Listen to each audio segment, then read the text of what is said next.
ఇప్పుడే జీ5 app download చేయండి. చూడండి మీ ఫేవరెట్ టీవీ షోస్ ఎప్పుడైనా ఎక్కడైనా.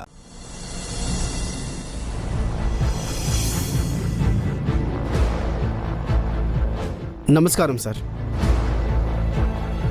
నమస్కారం లాయర్ గారు, కూర్చోండి. సుమా, కాఫీ పెట్టించు.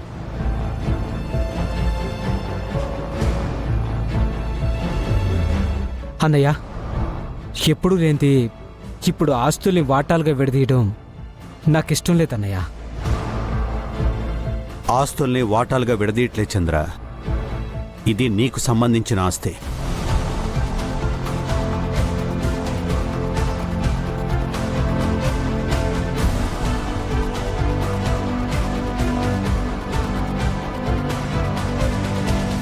నీకోసం నన్ను ఎప్పుడు ఏది అడగలేదు.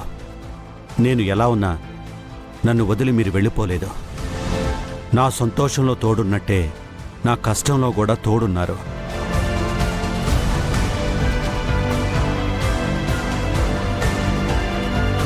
రేపెప్పుడైనా నాకేదన్నా అయితే నువ్వు ఏమైపోతావేమోనని నాకు చిన్న భయం ఉండేది చంద్ర. అప్పుడు నీతో పాటు నిన్ను నమ్ముకున్న వాళ్ళు కూడా రోడ్డును పడతారనిపించి ఎప్పటికైనా నీకు ఉపయోగపడుతుందని నీకోసమే ఉంచిన ఆస్తి.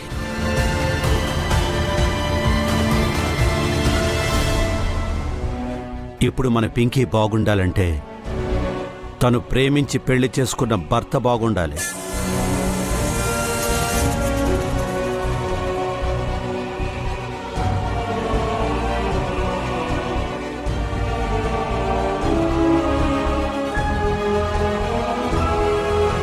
నేను ఇతన్ని ప్రేమించలేదు పెదనాన్న. ఇతను ఏదో మాయ చేసి నా మెడలో తాళి కట్టాడు. ఆ విషయం మీకు ఎలా చెప్పాలో అర్థం కావడం లేదు. ఆల్రెడీ రూపక్కకి, రాజుకి చెప్పాను. వాళ్ళే నన్ను ఈ పరిస్థితి నుండి బయటకు తీసుకురావాలి. లాయర్ గారు, ఈ డాక్యుమెంట్స్ని ఒకసారి చెక్ చేసి మా రెండో అమ్మాయి పింకీ భర్త జీవన్ పేరు మీదకి ట్రాన్స్ఫర్ చేయండి.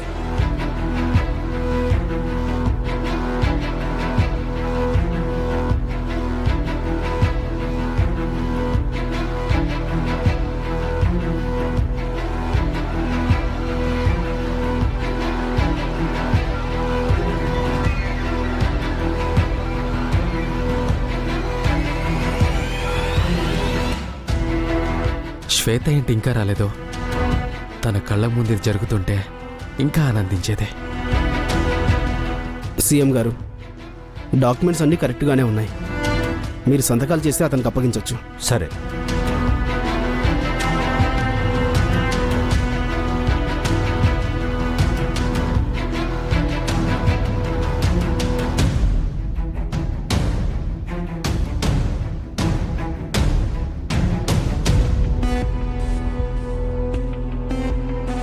ఈ ఆస్తులు ఎంత ఈజీగా నాకు దక్కుతాయనుకోలేదు. మొత్తానికి దక్కే. సార్, మీరు కూడా చేయండి.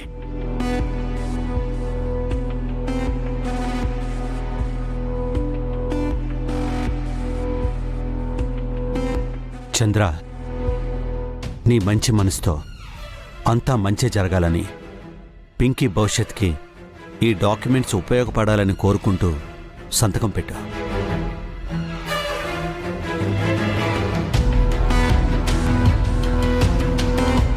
మా అన్నయ్య నా కోసం దాచిన ఆస్తి పేపర్లని నా కూతురు మంచి కోరి ఇతనికి అప్పగిస్తున్నాను. అంత మంచే జరగాలి.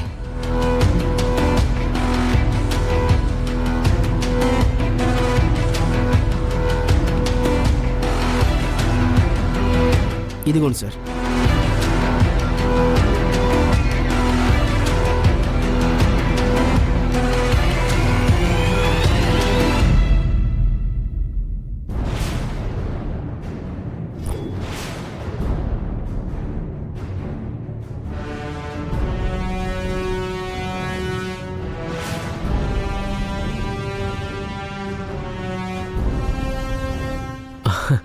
వచ్చావు శ్వేత?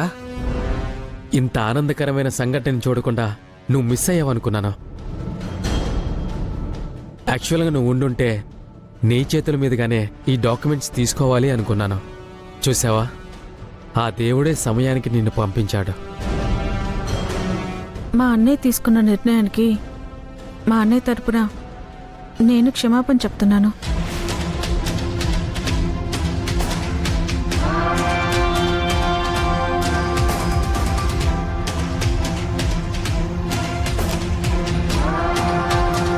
మీ అందరూ మా అన్నయ్యని క్షమించాలి.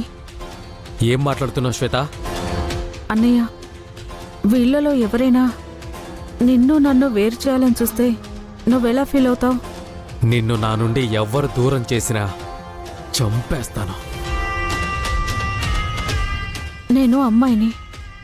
ఎప్పుడో ఒకప్పుడు మిమ్మల్ని అందరినీ వదిలేసి అత్తారింటికి వెళ్లాల్సిందని. అయినా నన్ను దూరం చేస్తే నువ్వు తట్టుకోలేవు.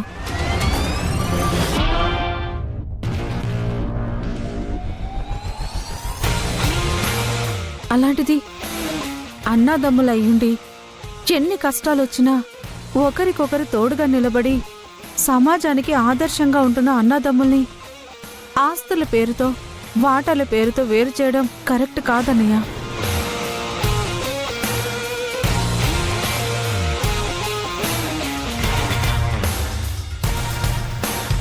మన వల్ల ఈ అన్నాదమ్ముల మధ్యలో ఇలాంటి పరిస్థితి రావడం నాకిష్టం లేదన్నయ్య. శ్వేత, నువ్వేం మాట్లాడుతున్నావో నీకేనే తెలుస్తోందా? అన్నయ్య, నా సంతోషం కోసం ఏదైనా చేస్తానంటావు కదా, మరి నా సంతోషం కోసం ఈ ఆస్తిని వదిలే.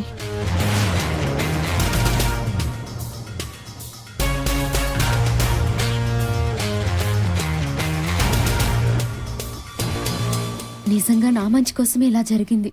దేవుడున్నాడు. శ్వేత, శ్వేత, శ్వేత, హ, I. Shweta, I.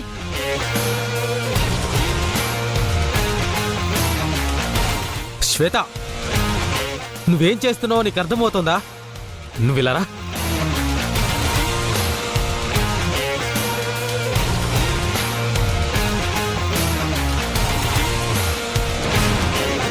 అసలేమైంది శ్వేతకి? Jeevan plan చేసి సంపాదించుకున్న ఆస్తి మొత్తాన్ని ఇలా పాడు చేసిందేంటి? అయ్యో మమ్మీ.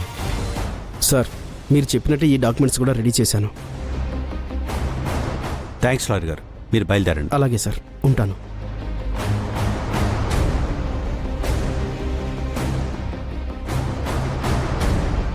రాజు, జీవన్ నిన్ను అవమానించిన అందులో నీకు మంచే జరిగింది.